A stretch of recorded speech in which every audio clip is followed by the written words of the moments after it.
Hello friend, स्वागत है आप सभी का इस नए वीडियो में। दोस्तों, इसके पिछले वीडियो में हम लोग संधारित्रों से संबंधित न्यूमेरिकल्स जाने थे। आइए आज इस वीडियो में हम लोग इस चैप्टर का सबसे इंपॉर्टेंट टॉपिक्स के बारे में जानने का प्रयास करते हैं। और ये टॉपिक हम लोग के सामने है, देख सकते हैं आप, वान डी ग्राफ जनरेटर, यानी कि वान डी ग्राफ जिसे हिंदी में जनित्र कहा जाता है। तो आइए इस जनित्र को कैसे जानेंगे, ये जनित्र आखिर क्या होता है, इस जनित्र से क्या लाभ है, क्या हानि है, इसका यूज कहां होता है, इन सब के बारे में विस्तृत जानकारी प्राप्त करेंगे और वीडियो को शुरू करते हैं।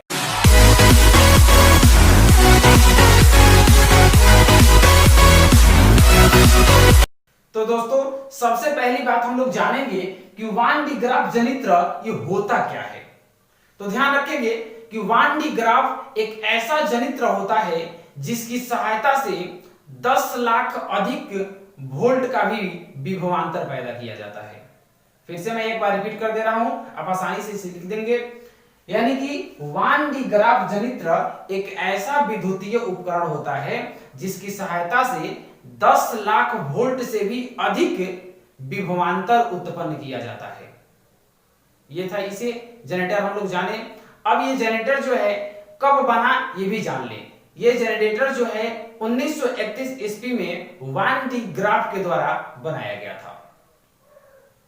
सबसे पहली बात, अब जो मुख्य बात जाननी थी हमें कि ये जो जनरेटर है कौन से सिद्धांत पर कार्य करता है। तो आइए उस सिद्धांत को लिखते हैं। तो आप हेडिंग डालेंगे सिद्धांत।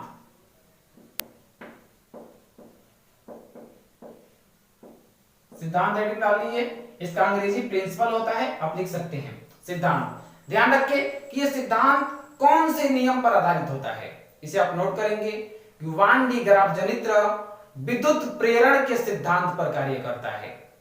कौन से सिद्धांत पर कार्य करता है जी? विद्युत प्रेरण के सिद्धांत पर कार्य करता है। यह विद्युत प्रेरण क्या होता है मैं आपको जब इसका बनावट बताऊंगा तब आपको क्लियर कर दूंगा। अब देखिए, सिद्धांत तो आप लिख लिए, इसके बाद अब आप हेडिंग डालेंगे बनावट।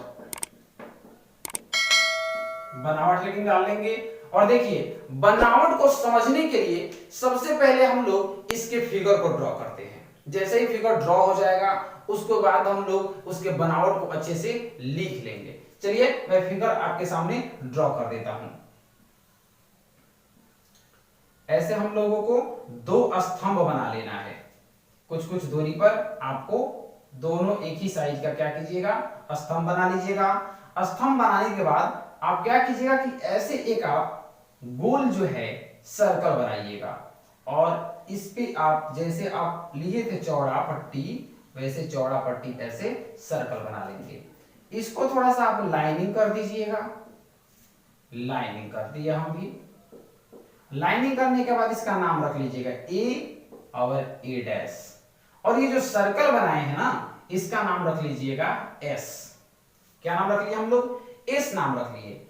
एस नाम रख लेने के बाद आपको क्या करना है कि जितना सर्कल है सबके बाहर प्लस का निशान डाल लीजिएगा। सबको मैं विस्तृत अभी समझाने वाला हूं। अभी केवल मैं आपको फिगर कैसे बनाते हैं इसके बारे में जिक्र कर रहा हूं। ध्यान रखिए, अब इसमें क्या करना है, हमको दो आपको पुल्ली बनाना है। ऐसे ऐसे पुल्ली बना लीजिएगा, गोल गोल आपको पुल्ली बना लेना है। दोनों कोशिश कीजिएगा पुल्ली एक जैसा बने।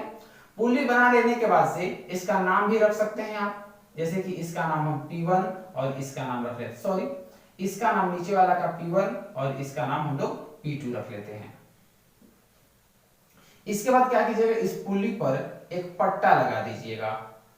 ऐसे जैसे पट्टा लगाया जाता है, ऐसा पट्टा लग चुका है।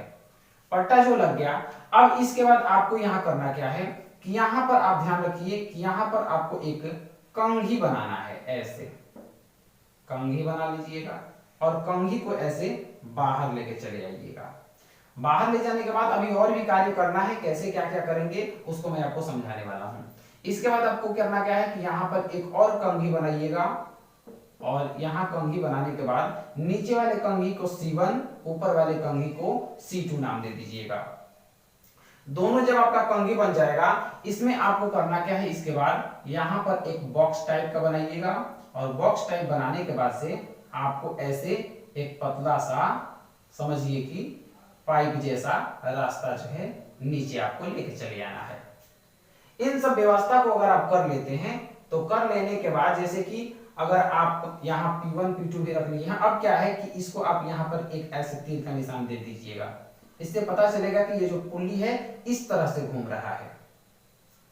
इसके बाद आपको करना क्या है कि इन सबको एक ऐसे बॉक्स में बंद कर देना है। ऐसे बॉक्स में हम जैसे बंद कर रहे हैं, इस बॉक्स में आपको क्या कर देना है जी, बंद कर देना है, जैसे कि मैं बॉक्स में बंद कर दिया। इसके बाद आपको यहाँ पे सबसे बाहरी हिस्से में करना क्या है कि आपको बैटरी लगाना है। और ये बैटरी कैसे लगाना है, तो डॉट डॉट करके बहुत ज्यादा बैटरी लगा देना है। अब बहुत ज्यादा लगा नहीं सकते हैं तो इसमें आप डॉट डॉट करके दिखा देंगे और यहाँ पे लिख देंगे 10,000 DC। कितना होगा जी, 10,000 DC लिख दीजिएगा, यानी कि DC स्रोत होगा, डायरेक्ट करंट।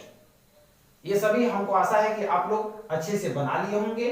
बना लेने के बाद ये जो बनावट है, बनावट के बाद ये फिगर बना लेंगे। फिगर बनाने के बाद अब इसको लिखेंगे, ये कौन क्या है, किसको क्या समझा जाता है, समझ लीजिए। मैं आपको एक एक करके समझा देता हूं।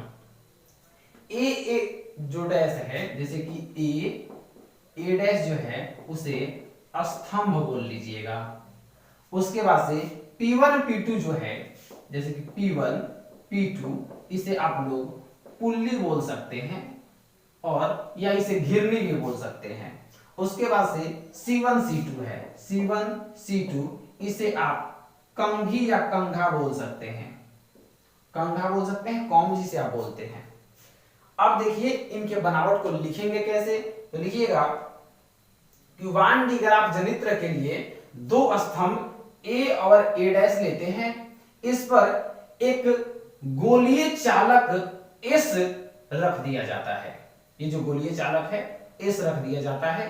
इसमें दो पुली P1 तथा P2 लगे होते हैं। ये जो P1 P2 आप देख रहे हैं, P1 P2 लगे होते हैं, जिस पर एक आपका पट्टा लगा होता है। और ये पट्टा किसका होता है जी, तो ये भी आप लिख सकते हैं सिल्क का पट्टा। किसका जी, सिल्क का पट्टा, यहां लिख सकते हैं, यानी कि सिल्क का पट्टा लगा होता है। साथ ही पुली P1 के पास आपका कंघी C1 लगा होता है, जो एक उच्च विभव के DC स्रोत से जुड़ा हुआ रहता है।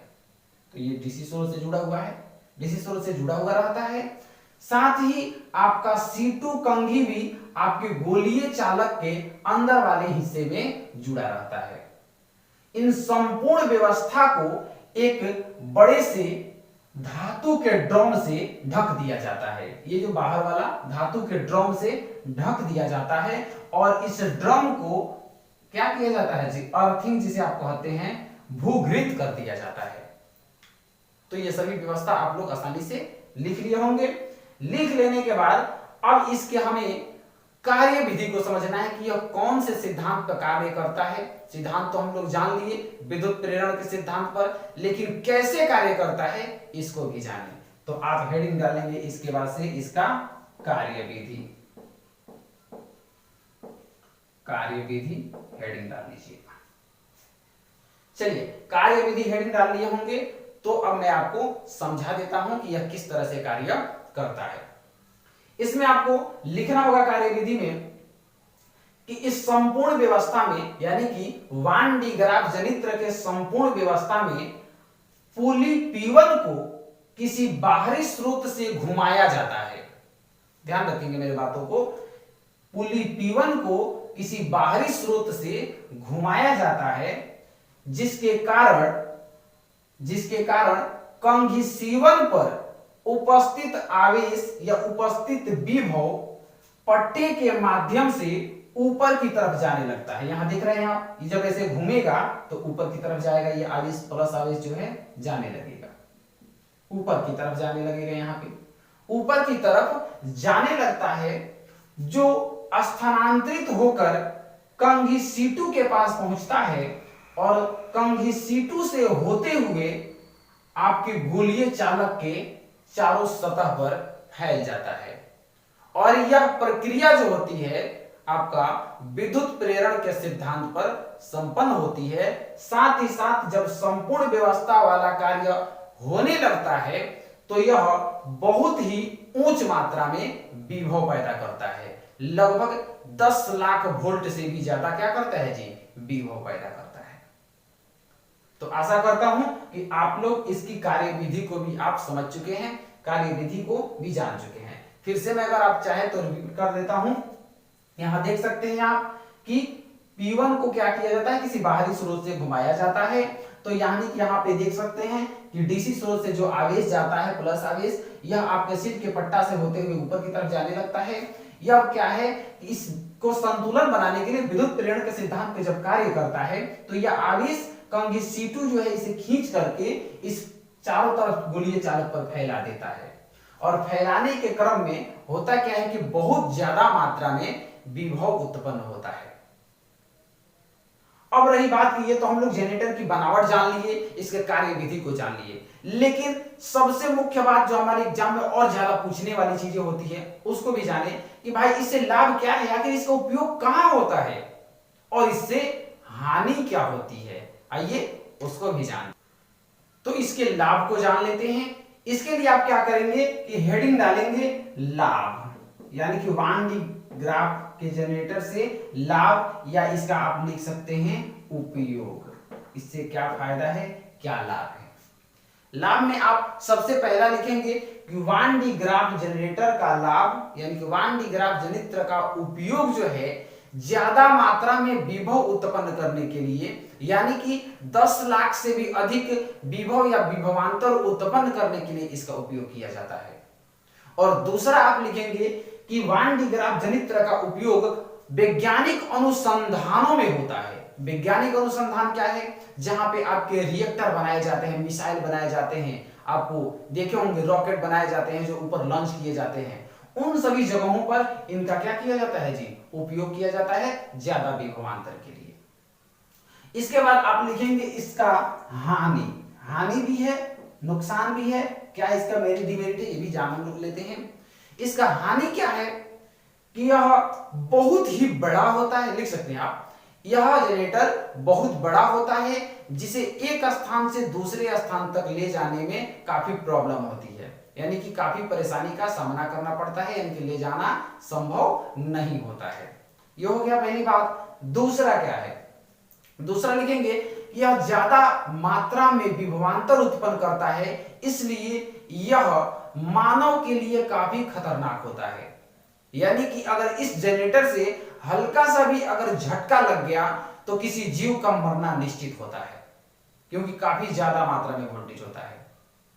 तो इसलिए इससे मृत्यु होने की संभावना ज्यादा रहती है। थोड़ा भी शॉर्ट सर्किट हो, अगर कोई आदमी कोई जीव इसमें टच में आ गया तो निश्चित रूप से मरना निश्चित है। तो इस तरह से आज हम लोग 1D ग्राफ जनरेटर के बारे में कुछ बातें जो थी आपको मैंने बताया। और ये 1D ग्राफ जनित्र जो था, जो अभी हम लोग पढ़ रहे थे, यह फिजिक्स के यूनिट 1 के अध्याय 4 की सबसे लास्ट टॉपिक था। आज यह हम 1D ग्राफ जनित्र पढ़ने के साथ साथ लेसन 4 को समाप्त कर लिए। आशा करता हूं कि अब तक मैंने जो कुछ भी आपको समझाया अच्छे से समझ में आया होगा। अगर आपको कहीं परेशानी हुई है, किसी भी तरह का कोई डाउट है, अगर आप इस पार्ट से रिलेटेड किसी भी तरह का कोई सवाल पूछना चाहते हैं तो आप इस दिए गए नंबर पे मैसेज कर सकते हैं या इस वीडियो के नीचे आप कमेंट कर सकते हैं। आपकी समस्या का समाधान निश्चित रूप से किया जाएगा। तो हम लोग इस वीडियो के बाद नेक्स्ट वीडियो में मिलेंगे और नेक्स्ट वीडियो जो हम लोगों का होगा दूसरा यूनिट का फर्स्ट लेसन। तो दोस्तों हम लोग मिलते हैं नेक्स्ट वीडियो में, तब तक के लिए धन्यवाद।